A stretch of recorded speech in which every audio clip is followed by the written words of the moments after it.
Quelle fut la raison de la défection de ces 22 000 dans le livre des Juges 7, 2, 7, 7, 19, 21, 6, 34, 35 et enfin 8, 1, 4. En fait, ils recherchaient leur propre gloire. Quelquefois, nous sommes prêts à sacrifier notre vie, mais pas notre gloire. Nous devons triompher de nous-mêmes, aussi bien que de Satan. Dieu cherche des personnes qui veulent travailler pour lui, sans mobile personnel. Après avoir travaillé pour le Seigneur, nous devrions dire « Nous sommes des serviteurs inutiles » Luc 17, 10. Nous devons triompher de nous-mêmes, aussi bien que de Satan. Dieu cherche des personnes qui veulent travailler pour lui, sans mobile personnel. Après avoir travaillé pour le Seigneur, nous devrions dire « Nous sommes des serviteurs inutiles » Luc 17, 10. Nous devons oublier combien de champs nous avons labourés, le nombre des brebis que nous avons surveillées. Dieu ne partagera pas sa gloire avec nous si secrètement nous espérons quelque chose pour nous-mêmes, pour nos propres intérêts, notre propre satisfaction ou notre propre plaisir. Cela n'est pas la volonté de Dieu, cela n'est pas de Dieu. Cela est charnel. Nous ferons de toute évidence partie de ceux qui ont été disqualifiés. Il est écrit dans le livre des Juges, ils eurent peur et tremblèrent. Quiconque a de la crainte et manque de courage peut tout aussi bien retourner chez lui. Peut-être vainqueur dans son cœur, mais pas vainqueur dans la vie.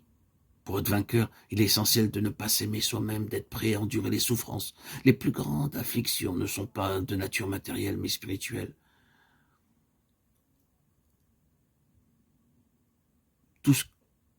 Ceux qui veulent se glorifier, les craintifs, les peureux, les affabulateurs, ceux qui vivent dans le dymion, l'imagination, seront de toute évidence éliminés. La victoire ne réside pas dans le nombre, mais dans une connaissance intime de Dieu, réelle, profonde, vivante, expérimentale. L'épreuve était en fait une toute petite chose. La manière de boire l'eau. Comment buvait-il l'eau? Les petits détails révèlent fréquemment les situations sous leur véritable jour.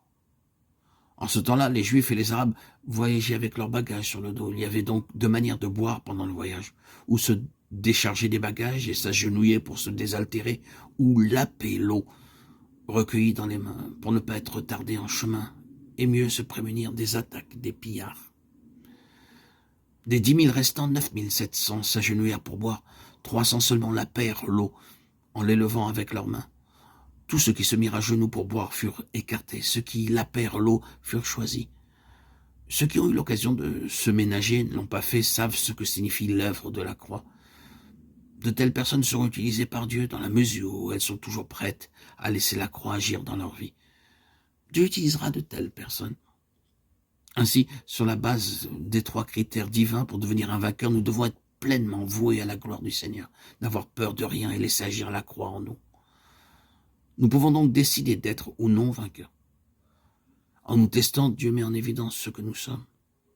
Notre réaction face à cette épreuve fera de nous un vainqueur ou non. Connaître la réalité de la victoire de la croix dans sa vie est nécessaire pour le maintien de cette victoire.